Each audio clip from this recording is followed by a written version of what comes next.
This recording is to help you with lesson 2.03, Real Zeros of Polynomial Functions. Alright, we are going to start out with an example of long division, and it might have been,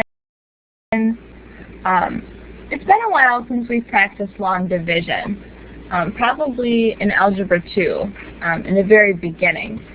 So, how many times does x go in x to the fourth? Well, it goes in x cubed. So then we're going to start to multiply. X cubed times x is x to the fourth. X cubed times 2 is 2x cubed. Now remember, we do subtract, so we're taking the opposites of these to get 0. 5 minus 2 is 3. I'm going to bring down the 6x squared. How many times does x go into 3x cubed? It goes in 3x squared. So 3x squared times x is 3x cubed.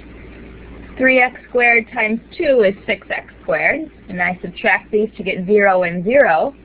So that means I have to bring down two new things since I have 0 and 0 there. So bring down the negative x and the negative 2. So how many times does negative x go into x?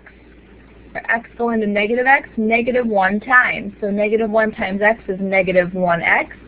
Negative 1 times 2 is a negative 2. Remember, you are distributing the minus sign, so that's 0. Negative 2 plus 2 is 0, so there's no remainder here. And our answer is x cubed plus 3x squared minus 1. Next, we're going to use synthetic division. Now, you can only use synthetic division if it's x plus or minus a number that you're dividing by. So here I have x minus 2. I would solve for x to see what I'm going to stick on the outside. So add 2 to both sides and get x equals 2. That's how I know to put 2 here. Alright, then remember the inside is the leading coefficients on your polynomial. So I have negative 3. I have no x cubed term, so that's 0. No x squared, no x, and no constant. So don't forget to add in the zeros for the missing terms. Remember, you have to start with the highest and count all the way back down to your constant. And if there isn't a term there, 0 goes in the spot. Alright, we start by bringing down the first number of negative 3, and we multiply. Negative 3 times 2 is negative 6. Then we add. And then we multiply. Negative 6 times 2 is negative 12. And we add. And we multiply. And then we're going to add, multiply, add. Alright, my last number is a negative 48. That is what we call the remainder. So when I'm going to start out my polynomial, it's always 1 degree less than what we started. So I started with x to the fourth.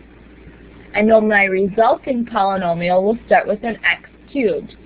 The numbers that we got using our synthetic division are our leading coefficients.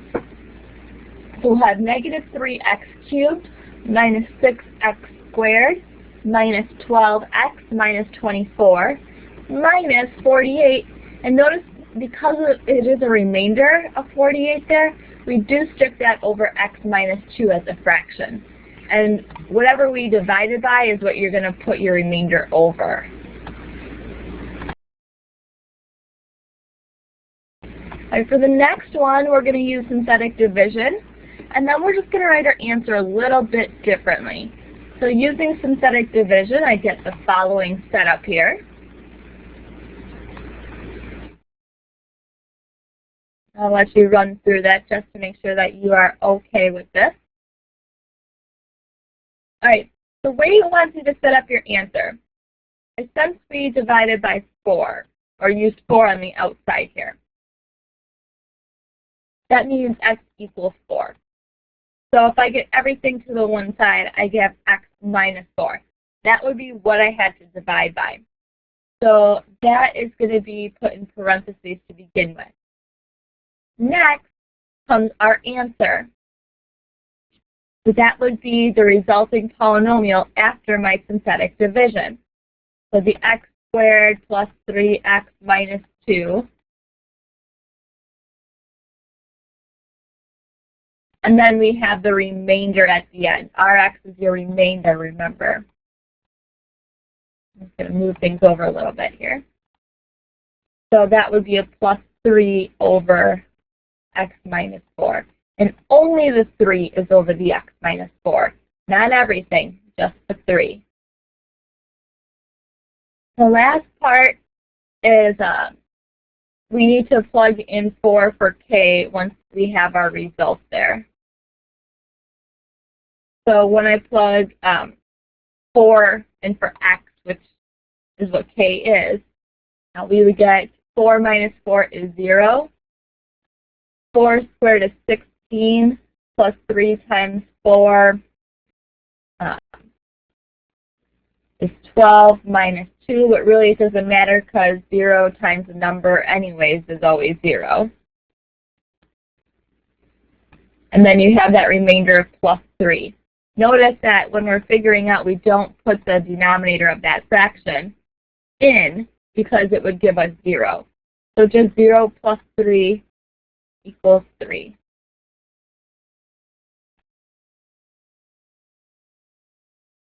Okay, next, let's use synthetic division so that we can list all of our zeros. So we're going to start out with 2 and use synthetic division. Notice I have no x squared term in my polynomial, so 0 goes there.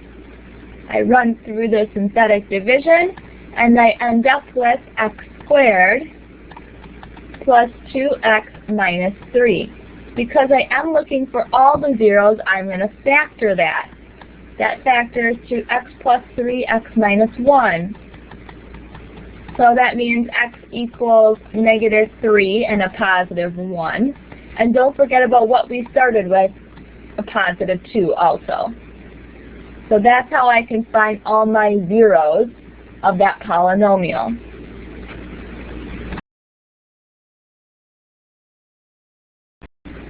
Alright, next it just says let's list the rational zero test here, so the possible rational zeros. Remember that's P over Q. So that could be plus or minus 1, plus or minus 3 for P. So those are all the factors of 3. And Q is just plus or minus 1. So I could have 1 over 1, which is 1, or 3 over 1. And don't forget that they are all plus or minus. And graphing it, I noticed that it looks like my zeros are negative 3, negative 1, positive 1.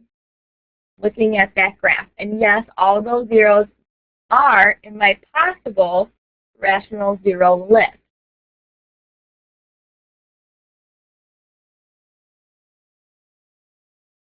Alright, the last thing is just testing to see if something is an upper or a lower bound.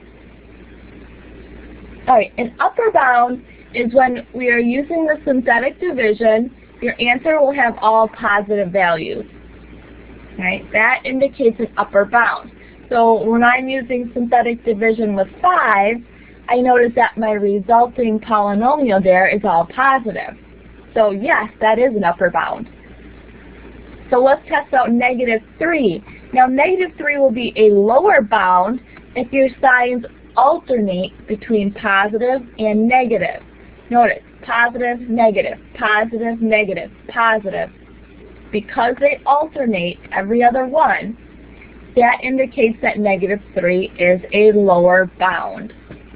So there again is just running through the synthetic division and then looking at your resulting polynomial.